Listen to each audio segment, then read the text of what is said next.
Welcome to our channel Priya heartful life. అందరు ఎట్లున్నారు? బాగున్నారా? నేనైతే చాలా బాగున్నానండి. మీరందరూ కూడా బాగుండాలని మనస్ఫూర్తిగా అయితే కోరుకుంటున్నాను. ఈ రోజు మా ఇంట్లో కొంచెం మేకోవర్ లాగా అయితే చేసుకున్నాను. నా పనులను నేను చేసుకుంటూ అలాగే మీకు ఒక విషయం అయితే చెప్దాం అనుకుంటున్నాను. అంటే ప్రెగ్నెంట్ తో ఉన్న వాళ్ళని కొంతమంది ఒకరితోనొకరిని పోల్చటము, జడ్జ్ చేయటము, బాధ పెట్టటము ఇలాంటివి చేస్తూ ఉంటారు కొంతమంది. నేను ఎవరైనా అన్నారో లేదో గాని మళ్ళీ అన్నారు అన్నట్టు చెప్తున్నావు అనుకోకుర్రి. నేను ఫేస్ చేసినో లేదో పక్కన పెడితే కొంతమంది ఫేస్ చేస్తారు కదా, వాళ్ళ కోసం చెప్పాలనిపించి చెప్తున్నా. అంటే పెద్ద మార్పులు అయితే ఏం లేవులేండి. నాకు పెయింట్ చేసుకోవాలి, ముగ్గులు వేసుకోవాలి అనిపించిన దగ్గర పెయింట్ చేసి ముగ్గులు అయితే వేశాను. ఈ చెక్క ఘోరంగా తయారయ్యింది. ఇంతకు ముందు వీడియోస్ లో చూసే ఉంటారు. ఇక్కడ వాల్ స్టిక్కర్ అయితే అంటించానమాట. పైన కలర్ మొత్తం పోయింది. అంతేకాకుండా కొద్దిగా అక్కడక్కడ ఊడిపోయి మొత్తం గలీజ్గా తయారయ్యింది. స్టిక్కర్ అయితే అంటించాను కదా, ఆ గమ్ అనేది అలాగే ఉండిపోయింది. చాలా కష్టపడి స్టిక్కర్ తీసేశాను, కానీ గమ్ము మాత్రం అలాగే ఉండిపోయింది. అందుకోసము ఆ గమ్ అంతా కూడా నీట్గా అయితే చేసుకుంటున్నాను. నాకు తెలిసినంత వరకు ఆ స్టిక్కర్స్ వేయకపోవడమే బెటర్ ఏమో అనుకున్నా. దానికంటే కలర్ అప్పుడే వేసుంటే అయిపోయేది.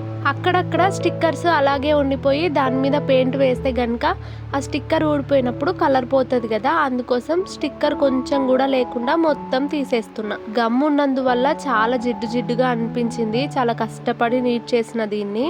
నిజానికి తీసుకునేటప్పుడు నేను ఒక కలర్ అనుకున్నాను, కానీ లోపల ఇంకో కలర్ ఉంది. టెరకోటా కలర్ అంటూ ఉంటారు కదా, నేను అదే అనుకున్నాను, కానీ ఇది కొంచెం డిఫరెంట్గా ఉంది. చెక్క కలర్ ఉంది.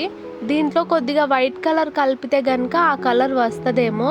అంటే బాక్స్ పైన కనిపిస్తుంది కదా, నేను ఆ కలర్ అనుకున్నా, కానీ ఇది చెక్క కలర్ ఉంది. డబ్బా పైన కొంచెం అంటిస్తారు కదా మనకి ఏది ఏ కలర్ అని తెలియటానికి, దాని మీద మాత్రం బాక్స్ కలర్ లాగానే అనిపించింది నాకు, కానీ ఓపెన్ చేస్తేనేమో ఇట్లుంది.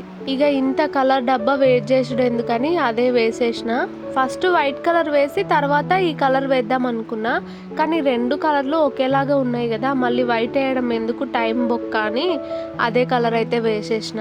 ఒకసారి కోటింగ్ వేసుకున్న తర్వాత అది కాస్త ఆరిన తర్వాత దాని మీద మళ్ళీ ఒకసారి వేసుకుంటే ఇంకా నీట్గా కనిపిస్తుంది. మాకు ఇక్కడైతే సెటప్ బాక్స్ పెట్టడానికి చాలా ఇబ్బందిగా ఉండేదన్నమాట. ఎక్కడ పెట్టినా ఊకే జారి కింద పడుతుండే. అందుకోసమని ఈ చెక్కలు అయితే సెట్ చేసిండు. ఇవి రాతి గోడలు కాబట్టి వీటికి మొలలు కొట్టడానికి అయితే ఇబ్బంది అవుతుంది. అది ఒకటి మిషన్ ఉంటుంది కదా హోల్స్ కొట్టడానికి, అదైతే పక్కన మా అత్తమ్మ వాళ్ళ ఇంట్లో వర్క్ జరుగుతుండే, అవతల నుంచి తీసుకొచ్చి ఇంకా ఇక్కడ చెక్క సెట్ చేసేటట్టుగా హోల్స్ అయితే కొట్టి ఈ చెక్క అయితే పెట్టిండు.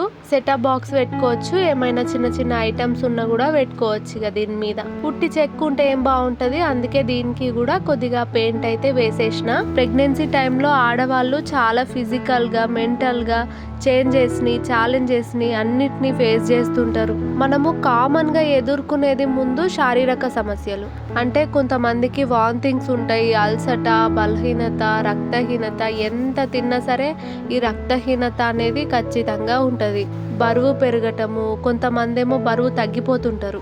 అసలు నిజానికి కంఫర్ట్ అనేదే ఉండదు మనకు. నేనున్న పరిస్థితిలో ఒంటరిగా ఉండేదానికి నాకు వాంతింగ్స్ ఇలాంటివి లేవు కాబట్టి సరిపోయింది, కానీ లేకుంటే సచ్చేదాన్నే. దేవుడు కాస్త అర్థం చేసుకున్నట్టున్నాడు, అందుకే అతిగా సమస్యలు అయితే నాకు పెట్టలేదు. నాకు మెయిన్గా ఉండే సమస్య ఏదైనా ఉంది అంటే అది రక్తం తగ్గిపోవటమే. ఇక కాళ్ళు గుంజుడు కానీ అలసట కానీ మిగతావన్నీ అందరికీ ఉండేవే. ఇక మానసికంగా అయితే ఎమోషనల్గా మెంటల్గా చాలా ఛాలెంజెస్ అయితే ఉంటాయి మనకు. ముఖ్యంగా ఉండేవి మూడ్ స్వింగ్స్. అసలు ఎప్పుడు ఎట్లుంటామో తెలియదు. ఉంటుంటేనే నిద్ర వస్తుంది, ఉంటుంటే అసలు నిద్రనే రాదు, ఉంటుంటేనే బాగా ఆకలి అవుతుంటుంది, లేకుంటే అసలు ఆకలే కాదు. నాకు సెకండ్ ప్రెగ్నెన్సీలో అసలు ఎంత ఏడుపు వచ్చిందంటే చెప్పలేను. అంటే పిల్లలు ఏడ్చినా సరే ఆ సౌండ్కి నాకు చిరాకు లేసేది. మా పెద్దోడు ఏడుస్తుంటే నాకు హెడ్ఏక్ వచ్చేది, బాగా చిరాగ్గా ఉండేది, అసలు చెప్పలేను అది. ఆ టైంలో వాడు ఏడవటం ఏమిటో కానీ వాడికంటే డబుల్గా నాకే ఏడుపు వచ్చేసేది.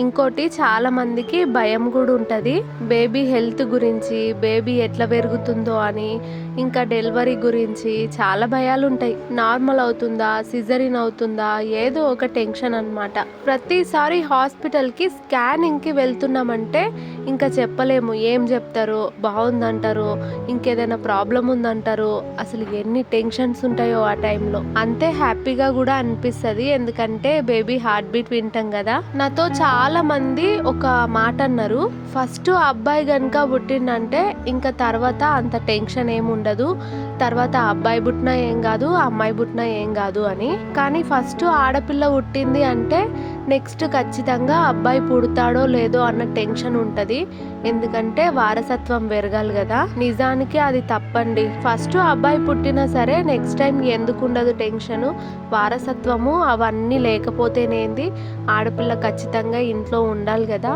అది కూడా మాకు టెన్షనే. ఇక్కడైతే కలర్ వేద్దామంటే నాకు హ్యాండ్ అయితే అసలు బాగా పెయిన్ వచ్చేసింది, అందుకే కొద్దిగా మా ఆయన హెల్ప్ అయితే తీసుకున్నాను. ఆ గూడులో మొత్తం కూడా కలర్ అయితే మా ఆయనే వేసేసిండు. ఇక్కడైతే మంచిగా పెయింట్ వేసుకుందాం, నీట్గా సర్దుకుందామని ఎప్పటి నుంచో అనుకుంటున్నాను. ఈ రోజుకి కుదిరింది నాకు. మన ఇంటిని మనకు నచ్చినట్టు మార్చుకోవాలన్నా, ఆర్గనైజ్ చేసుకోవాలన్నా, బ్యూటిఫుల్గా కనిపించాలన్నా కొత్త కొత్త వస్తువులు కొనాల్సిన అవసరం ఏం లేదు. ఇంట్లో ఏదో ఒకటి పనికిరానివి ఉంటాయి కదా, వాటితోనే సరి చేసుకోవచ్చు, లేదంటే ఇంతకుముందు కొనే ఉంటాం కదా, వాటితోనే నీట్గా సర్దుకోవచ్చు. ఈ షీట్ వచ్చేసి వాషింగ్ మిషన్లో అయితే వచ్చిందనమాట. దాన్ని కొంచెం డిజైన్గా కనిపించేటట్టుగా అయితే కట్ చేసేసి ఇక్కడ కింద అయితే పరిచేసాను చెక్క మీద. డిజైన్ లాగా అయితే కట్ చేసుకున్నాను కదా, అది మంచిగా కనిపించాలి అనేసి డబుల్ ప్లాస్టర్ అయితే వేసి ఇంకా వాటికైతే అతికించేసాను. చూసారు కదా, ఉత్తిగా వేస్ట్ పేపర్తోని నేను ఇట్లా రెడీ చేసుకున్నా, మంచిగా అనిపించింది నాకైతే. ఇట్లాంటివి మనకి మీషోలో కూడా దొరుకుతాయి, కలర్ కలర్ డిజైన్ ఉన్నవి, దానికంటే నాకు ఇది బెటర్గానే అనిపించింది. నాకైతే ఒక విషయం చెప్పాలని ఉంది, ఇది ఫస్ట్ ప్రెగ్నెన్సీ వాళ్ళకైతే బాగా ఉపయోగపడుతుంది. అంటే ఫస్ట్ టైం ప్రెగ్నెన్సీ వచ్చిన వాళ్ళు జ్వరం వచ్చిందనో, జలుబైందనో, దగ్గులేసిందనో, ఇట్లా వేరే సమస్యలు ఉన్నాయని డాక్టర్ని కలవకుండా ఏ ట్యాబ్లెట్స్ పడితే ఆ ట్యాబ్లెట్స్ అయితే వేసుకోవద్దు. ఒక్కసారి ప్రెగ్నెన్సీ కన్ఫర్మ్ అయ్యింది అంటే కనుక మనం ఖచ్చితంగా ఏ సమస్య ఉన్నా సరే డాక్టర్ని కలిసే ట్యాబ్లెట్స్ అయితే వాడాలి. మన ఇష్టపూర్వకంగా ఏది పడుతుంది అస్సలు వేసుకోవద్దు. దానివల్ల బేబీకి హీట్ ఎక్కువ అవ్వటం, హార్ట్ బీట్ ఆగిపోవటము, ఇంకా ఏంటో సమస్యలు అయితే వస్తాయంట. కాబట్టి అలా మాత్రం అస్సలు చేయొద్దు. ప్రెగ్నెన్సీ టైంలో ఆడవాళ్ళు శారీరకంగా, మానసికంగా ఎన్నో ఎదుర్కొంటూనే ఉంటారు. అలాంటి టైంలో మళ్ళీ వాళ్ళని జడ్జ్ చేయటము, తప్పు పట్టటము, లేకుంటే వేరే వాళ్ళతో పోల్చటము, ఇట్లాంటివి చేయొద్దు. ఇంకా కామెంట్స్ కూడా చేస్తుంటారు కొంతమంది, అట్లా కూడా చేయొద్దు. అంటే ఇంత లావ్ అయినవేంది, ఇంత బ్లాక్ అయినవేంది, ఇట్లా కొన్ని ఏవేవో అంటూ ఉంటారు. ఇంకా ప్రెగ్నెన్సీ టైంలో చాలా మార్పులు వస్తుంటాయి కదా, వాటి వల్ల మనం మస్తు చేంజ్ అవ్వచ్చు. అవి మనకి పెద్దగా చేంజెస్ అనిపించవు, కానీ వేరే వాళ్ళు అన్నప్పుడు నిజమేనేమో అని ఒక డిప్రెషన్లోకి వెళ్ళిపోతాం. కొందరికి క్రేవింగ్స్ కూడా ఎక్కువ ఉంటాయి, ఏవేవో తినాలనిపిస్తుంటుంది, కానీ కొన్నిసార్లు అందుబాటులో ఉండవు. ఇక అలసట గురించి అయితే చెప్పొద్దు, మస్తు అలసటగా అనిపిస్తుంటుంది. ఇంకా ఉదయం పూట అయితే ఇంకా బాగా ఎక్కువ అలసట ఉంటుంది. అర్థం చేసుకునే వాళ్ళు ఉంటే బాగుంటుంది ఇంట్లో. అంటే ఏడి పని ఆన్నే ఉందేంది అని కొంచెం గులగకుండా అర్థం చేసుకుంటే బాగుంటుంది అనుకుంటున్నా. ఎందుకంటే మనకు చెప్పే వాళ్ళు కూడా వాళ్ళు ఇదే స్టేజ్ దాటుకొని వచ్చింటారు కదా. నేనైతే ఇలాంటివి ఏం ఫేస్ చేయట్లేదు, నేను ఒంటరిగానే ఉంటాను కాబట్టి నన్ను తిట్టే వాళ్ళు ఉండరు, అలాగని పొగిడే వాళ్ళు ఉండరు. మా ఆయన కూడా ఒకసారి అర్థం చేసుకుంటాడు, అయినా వాళ్ళకి అంతగా తెలియదు కదా దీని గురించి. నేనైతే 3rd మంత్లో ఉన్నప్పుడు కుంభకర్ణుడు చెల్లెలు లెక్క నిద్రపోతుంటే, అంటే ఉదయం లేవటము, ఇంట్లో పని చేసుకోవటము, ఇంకా 9 అయ్యిందంటే చాలు నాకు నిద్ర అస్సలు ఆగేది కాదు. ఇంకా తినకపోయినా సరే కనీసం చాప కానీ పరుపు కానీ ఏది వేసుకోకపోయినా సరే ఒక మెత్త వాడేసుకొని బండల మీదనే నిద్రపోతుంటి. మళ్ళీ ఎప్పుడో మెలకు వచ్చినప్పుడు లేచి అప్పుడు తింటుంటి. మా చిన్నోడు కూడా ఆ టైంలో నా పక్కనే పడుకుంటుండే, అంటే తలుపు పెట్టేస్తుంటే, లేదంటే ఇంటి పక్కన మా అత్తమ్మ వాళ్ళు ఉంటే కనుక అవతలికి ఇవతలికి తిరుక్కుంటూ ఉంటుండే. నేను ఇల్లు సర్దినప్పుడల్లా అంత చెత్త వెళ్తుంది మా ఇంట్లో, ఇంకా వెళ్ళింది కొంచెమే, మొత్తం ఇల్లు దులిపితే కనుక సగం చెత్తనే ఉంటుంది. పై వైపున కలర్ వేయటానికి నాకు సరిగ్గా అందట్లేదు, మళ్ళీ పీట వేసుకొని వేయాలి. అందుకోసం మా ఆయనని హెల్ప్ చేయమన్నా, ఇంకా ఆయననే వేసేసిండు. అలాగే చిన్న గూడు ఉంది కదా, అక్కడ కూడా పెయింట్ వేసి ముగ్గులు వేద్దాం అనుకున్నాను. అక్కడ కూడా మా ఆయన అయితే పెయింట్ వేసేసిండు. ఈ వీడియో అయితే ఇంకా నెక్స్ట్ డే మార్నింగ్ అయితే తీసుకున్నాను. రెడ్ కలర్ పెయింట్ అయితే వేసి పెట్టినాం కదా, అది ఆరిన తర్వాత ఇంకా నెక్స్ట్ డే మార్నింగ్ అయితే నేను ముగ్గులు వేసుకుంటున్నా. ముందైతే చాక్ పీస్తో అయితే వేసేసుకున్నాను. ఇంకా తర్వాత దాని మీద వైట్ కలర్ పెయింట్తో అయితే వేసేస్తున్నా. ఆల్రెడీ నేను వంట చేసుకునే సైడ్ అయితే సేమ్ ఇదే విధంగా కిటికీకి అయితే వేసిన కదా, చూడటానికే మంచిగా అనిపించింది. అందుకే అదే విధంగా సేమ్ ఇట్ సైడ్ కూడా వేసుకుంటున్నాను. మా ఇంట్లో డెకరేటింగ్ చేసుకోవటానికి కానీ ఐటమ్స్ పెట్టుకోవటానికి కానీ పెద్దగా ప్లేస్ ఎక్కడ కూడా లేదు. ఈ ఒక్క గూడు మాత్రమే ఉంది మాకు. ఇది కూడా సేమ్ కిటికీ అనుకోండి. అందుకే ఇంకా ఏమైనా మంచిగా ఉండేటట్టు రెడీగా చేసుకోవాలనుకున్నా కూడా నేను ఇక్కడ సైడ్ అయితే చేసుకుంటా. ఇంటికి కలర్లు వేసేవాళ్ళు, రంగులు వేసేవాళ్ళు ఎలా వేస్తారో ఏమో కానీ నాకైతే గింతంత పెయింట్ వేసేసరికి, గింత ముగ్గు వేసేసరికి హ్యాండ్ అయితే బాగా గుంజిందబ్బా. డైరెక్ట్గా కలర్ వేస్తే అస్సలు జరగట్లేదు, తొందరగా అవ్వట్లేదు. అందుకోసం ఇందులో టర్పెంటాయిల్ ఉంటుంది కదా, అదైతే కలిపిన, అందుకే కొంచెం ఫాస్ట్గా అయిపోయింది. నాకు బయటకు వెళ్ళినప్పుడు ఏమైనా డెకరేట్ చేసుకునే ఐటమ్స్ తీసుకోవాలనిపిస్తుంది, కానీ ప్లేస్ లేదని నేను ఎక్కువగా తీసుకోను. ఇక మొత్తానికి కిటికీ దగ్గర అయితే కంప్లీట్ చేసిన. ఎట్లుందో చెప్పుర్రి. ఇక్కడ సైడు ఇంకా సింపుల్గా అయితే వేసేసుకుంటున్నాను. బార్డర్ అయితే చిన్నగా వేయించిన. ఇంకా దాని మీద తిప్పుడు ముగ్గులు వేయాలంటే కష్టమైపోతుంది. బ్రష్ కూడా కొంచెం లావుగా పడుతుంది. అందుకని సింపుల్గా ఉండేటట్టు అయితే, ఈజీగా అయిపోయేటట్టయితే, నాకు స్ట్రెయిన్ ఉండొద్దు అని ఈజీ డిజైన్ సెలెక్ట్ చేసుకున్నా. ప్రెగ్నెన్సీ వాళ్ళని జడ్జ్ చేస్తారు అని చెప్పాను కదా, అది ఎక్కువగా నార్మల్ డెలివరీ, సిజరిన్ ఈ ఒక్క విషయంలో బాగా జడ్జ్ చేస్తుంటారు.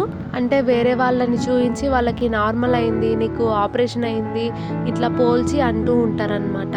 కానీ అది ప్రెగ్నెంట్ ఉన్న ఉమెన్ మీద ఆధారపడి ఉంటుందా, నార్మల్ డెలివరీ అవ్వాలా లేకుంటే ఆపరేషనా అనేది మన డెసిషన్ మీద ఆధారపడి ఉండదు. అప్పుడుండే సిచ్యువేషన్ బట్టి ఆధారపడి ఉంటుంది. కాబట్టి ఈ విషయంలో ఒకరితో ఒకరిని పోల్చి జడ్జ్ చేయటం అంత కరెక్ట్ కాదేమో. వాళ్ళని జడ్జ్ చేయటము, ఒకరితో పోల్చడం వల్ల వాళ్ళకే బాగా డిప్రెషన్ లాగా ఫీల్ అవుతుంటారు, స్ట్రెస్ పెరుగుతుంది, అనవసరంగా ఆలోచిస్తుంటారు. కావాలంటే ఎంకరేజ్ చేయాలి, వేరే వాళ్ళతో పోల్చి బాధ పెట్టొద్దు. ఏం కాదులే, ఏం జరిగినా మన మంచికే అన్నట్టు కొంచెం సపోర్ట్ ఇవ్వాలి. ప్రెగ్నెన్సీ జర్నీ అనేది ఒక అందమైన జర్నీ. ఈ జర్నీని ఎంజాయ్ చేయాలి, హ్యాపీగా ఉండాలి, కానీ వేరే వాళ్ళ మాటలు పట్టించుకొని బాధపడొద్దు. అసలు ప్రెగ్నెన్సీ అంటే మనం జన్మనివ్వటం ఏమో కానీ మనకు ఒక మరో జన్మ లెక్క. నిజంగా ఇది మనకు రీబర్త్ అన్నమాట. నన్ను జడ్జ్ చేసే వాళ్ళు ఎవరూ లేరు, నన్ను బాధ పెట్టే వాళ్ళు ఎవరూ లేరు, నన్ను ఇంకొకరితో పోల్చే వాళ్ళు ఎవరూ లేరు. నేను మాత్రం హ్యాపీగానే ఉన్నా. నాకుండే శారీరక సమస్యలే తప్ప మానసికంగా నన్ను బాధ పెట్టే వాళ్ళైతే ఎవరూ లేరు. కానీ వేరే వాళ్ళని చూస్తాను కదా, వాళ్ళని చూసినప్పుడు నాకు అనిపిస్తుంది. అందుకోసం వాళ్ళ కోసం చెప్పాలనిపించింది. నేను హాస్పిటల్కి వెళ్ళాలి అన్నా సరే మా చిన్నోని మా ఆయన పట్టుకుంటాడు, లేదంటే మా అత్తమ్మ వాళ్ళ దగ్గర ఉంటాడు. నాకు అది కూడా ప్రాబ్లం లేదు. మొన్న ఒకసారి హాస్పిటల్కి వెళ్ళినప్పుడైతే ఒక ఆమె ఒక్కతే వచ్చింది, ఒక పాపని తీసుకొని వచ్చింది. అక్కడేమో లోపలికి నువ్వు ఒక్కదానివే రావాలి, పాపని తీసుకురావద్దు అన్నారు. కానీ పాపని బయట ఎవరితో పెట్టి రావాలి చెప్పండి, ఎవరితో రాలేదు కదా ఆమె. ఇంకా మా పక్కనైతే కూర్చోబెట్టి కాస్త పాపని చూడండి అక్క అని చెప్పి లోపలికి వెళ్ళింది. ఆ పాప సైలెంట్గా కూర్చుంది కాబట్టి ఓకే. అదే మా చిన్నోడు టైప్ అయితేనా హాస్పిటల్ మొత్తం ఒక్కటి చేసేటోడు. మా చిన్నోడి కంటే కూడా చిన్నగా ఉంది ఆ పాప.